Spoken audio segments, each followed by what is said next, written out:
Hello everybody, JP from JP's Aviation here, and welcome back to another video. Skybus Airlines was an American ultra-low-cost carrier founded in 2004 that was based in Columbus, Ohio. The airline commenced operation in 2007. However, Skybus would cease operations less than a year later on April 5, 2008, leaving passengers stranded all across the United States. Let's take a look at the airline's small amount of history and their business model. We'll also see what happened to the small airline with big ambitions trying to compete with airlines like Southwest.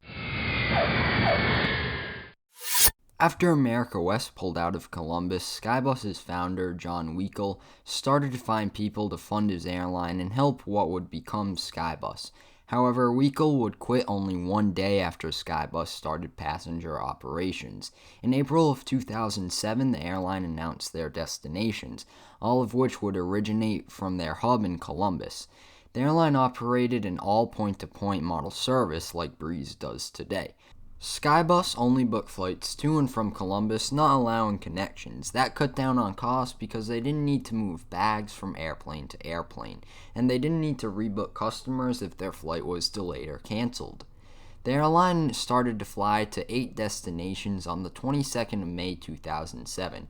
Skybus also had the intention of expanding quickly, with them adding a hub in Greensboro. Skybus, at the time of its founding, was the most funded airline in the history of the United States. This would let the airline build up a considerable amount of airplanes in their fleet. Skybus picked the CFM56-5B powered Airbus A319s to fly their passengers, 65 of them to be exact.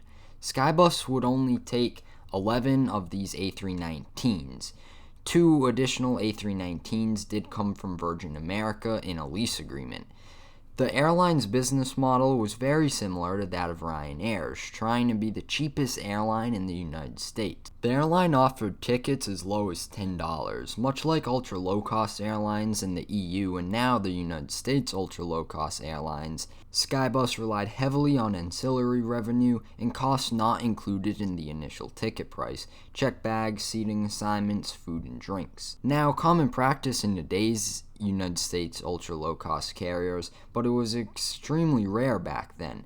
Additionally, passengers were able to buy everything from handbags to toiletries on the flight.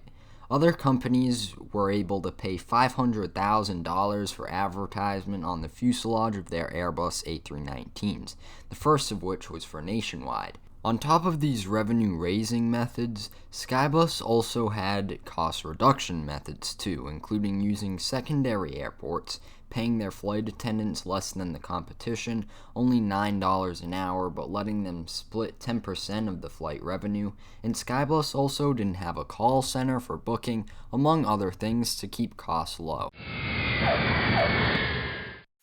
Skybus shut down all operations suddenly on April 4, 2008, leaving passengers stranded all across the United States and 450 people unemployed. The airline cited the rising cost of jet fuel and the slowing economy as the cause of the collapse. Just like that, without warning, Skybus was gone, and their A319s were sent to airlines all around the world like Air Canada.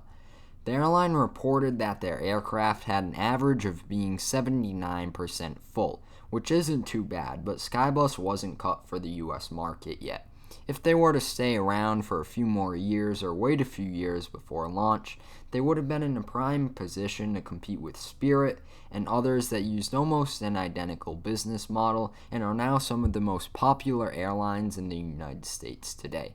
But Skybus wasn't the only airline to go bust that week. Aloha, then ATA, then Champion, Charter Airline all stopped operation that week.